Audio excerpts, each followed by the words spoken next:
I'm going to give you 10 rules for profitable self-discipline.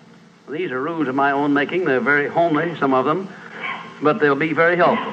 And number one is keep cool when other people get hot. I know you can agree with that one, but I'm not so sure that you'll always live up to it. We're inclined, all of us, to get hot when the other fellow gets hot. Say angry things when the other fellow starts saying angry things. I was in the home of the president of a big electric power company one evening when there came a storm, and he called up one of his head men to go out to take care of an emergency that happened as a result of that storm.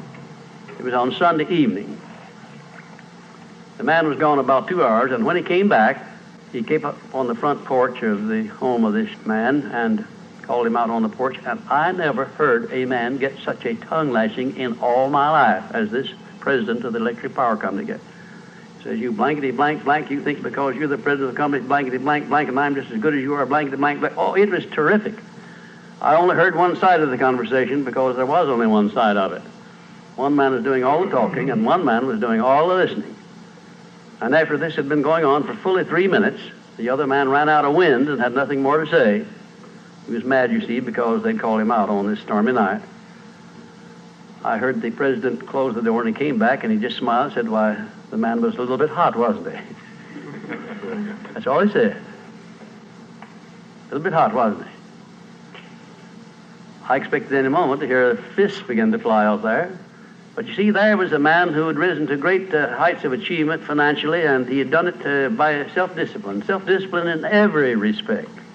And he didn't propose to allow a workman who had been temporarily unbalanced by his anger to throw him off balance and make him stoop to that level. He just didn't propose to have that done. And you'll notice when you get into an argument with anyone, and you're apt to if you don't watch yourself, that if you'll just remain silent while the other fellow's blowing off his top, he finally gets to the point where he's got no more top to blow off. Then if you want to get in a few words of your own, that's a mighty good place to do it. It's a mighty fine thing if the words that you get in are not the kind of the words you've been hearing. In other words, if you say something back kind in return, it's far better for the other fellow and far better for you. It shows you to be the bigger of the two persons. Now, anybody can get mad and blow his top because of what somebody does or says, and that's happening all the time. But the truly big man, the man who is in charge of himself, he doesn't allow anybody to draw him down to that level of a street brawl or of an argument in harsh words unless he wants to do it. And if he's truly a big man, he doesn't want to do it. Number two, remember there are 3 sides to all arguments. We ordinarily think there are 2 sides to all arguments, but they're not, the 3.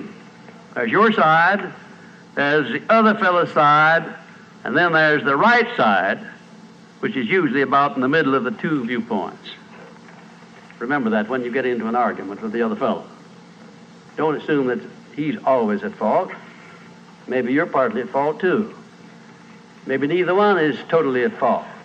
The chances are, in all of the arguments I've ever heard, both parties were partly to blame in one way or another.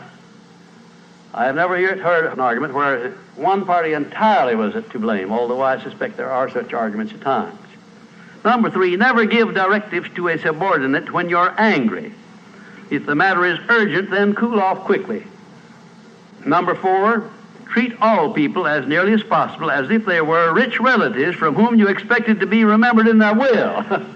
Now that's a good one. That's a honey. That is a honey. If you just do that, treat all people as if they were rich relatives from whom you expected to inherit something at their death. And you can do that. You know, if you had a rich relative that had $1 million he was going to leave to you, or you suspected he was going to, it wouldn't make very much difference what he said or did. He would never throw you off balance. You'd never talk back to him, would you?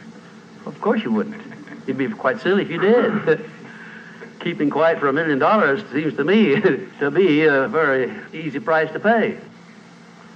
Number 5, look for the seed of an equivalent benefit in every unpleasant circumstance with which you meet, no matter what the unpleasant circumstance is. Make it a point to discipline yourself so that you look for that seed of an equivalent benefit, and you start looking in connection with the circumstance. Don't wait a week or two till you've all worked yourself up about it. Start right in where you stand. It'll lessen the blow. It'll lessen the hurt of the wound, whatever it happens to be, if you start looking for that seed of an equivalent benefit. And number 6, learn the almost forgotten art of asking questions and then listening to the answers instead of getting the other fellow told off. It gives you an awful lot of satisfaction when you're angry to get the other fellow told, doesn't it? And the temptation is very great to do that. I know, because I've been there many times. Don't do it. Be bigger than that. Listen to what the other fellow has to say, and then when somebody makes a statement that you're not sure about, learn to ask this one question. It's one of the most important questions in life. It'll serve more purposes than any other short question that I can think of. When somebody makes a statement that you're not sure about, or that you doubt, or that you question, ask a 4-word question. How do you know? And then wait for an answer and see him squirm. Oftentimes there is no answer. People make wild statements that they can't back up. And instead of getting into an argument and making an incident out of the matter and getting yourself worked up into an argument, let the other fellow stew in his own fat by putting him over the barrel of that question, how do you know? I had a clergyman in my class once who was very, I just don't know exactly how to describe him. He was a fanatic, you might say, on the subject of religion. And he was sure that he knew exactly what was going to happen to me after death. He said so in no uncertain terms, not in the class, but in a private conversation. And he raved and ranted for quite a little while about it. And when he got through, I said, how do you know, parson? And that really put him over the barrel. He said, that's the way I feel about it. That's my faith. I said, well, now, having belief and faith is one thing, but having evidence is something else again. How do you know what's going to happen to me after I die? I don't know, and I doubt that you do. How do you know? Well, he never did give me a satisfactory answer. There are a lot of questions that come up in life in connection with which, if you'll ask that one thing, how do you know, you'll find that the other fellow will be off balance, and you don't need to make an incident out of what he says. You don't need to get mad at what he says. 7, never say or do anything which may influence another person without first asking yourself this question: will it benefit him or hurt him? And if it will hurt him, don't do it. Don't say anything or do anything that would hurt another person under any circumstances, no matter how much he may deserve it. Exercise self-discipline. Don't do that, because if you hurt another man, you're going to hurt yourself 10 times as much at least, because that hurt will come back on you. I don't care who you are nor what circumstances you're working under or living under. If you hurt another person, you will be hurt 10 times as much.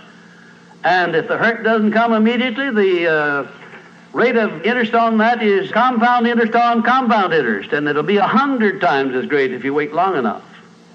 Because everything that you do to or for another person, you do to or for yourself. There is no escape from that. That's just as much a law as the law of gravitation, which everyone understands. You know that if you stepped over the top of this building, no matter what your mind was or what your belief happened to be, if you stepped over the top of this building and violated the law of gravitation, that you'd hit the ground and you'd die in a very few seconds. And this law, which brings you back that which you send out, is just as inevitable, just as inexorable as the law of gravitation or any other of nature's laws. Number 8, learn the difference between friendly analysis and unfriendly criticism. Then decide which you wish to live by in your relations with others. Now, friendly analysis is one thing and is welcomed by most sensible people. I don't object to friendly analysis of anything that I do, even though it's very unfavorable. If it's friendly analysis, I like it, because I can improve by it. But if it's unfriendly criticism, very obviously unfriendly criticism, and not analysis, well, then I resent it. I wouldn't be human if I didn't. How can I tell whether it's friendly analysis or unfriendly criticism? How would you go about telling? There are a lot of ways you can tell. You can tell by your relationship to the person who's making it, whether it's friendly or unfriendly to begin with. If it's an enemy, obviously I discount it right off the bat, because you almost know it's going to be unfriendly criticism. I can tell also by the tone of voice in which he does it, by the manner in which he does it. Because a man who engages in unfriendly criticism generally uses a few epithets along with it that clearly indicates that he's biased. If you have self-discipline, you're not going to be influenced by that kind of a person. And number 9, remember that a good leader in any calling is one who can take orders as cheerfully as he gives them. And number 10, last but not least, remember that tolerance in human relations is just as important as tolerance in the operation of mechanics.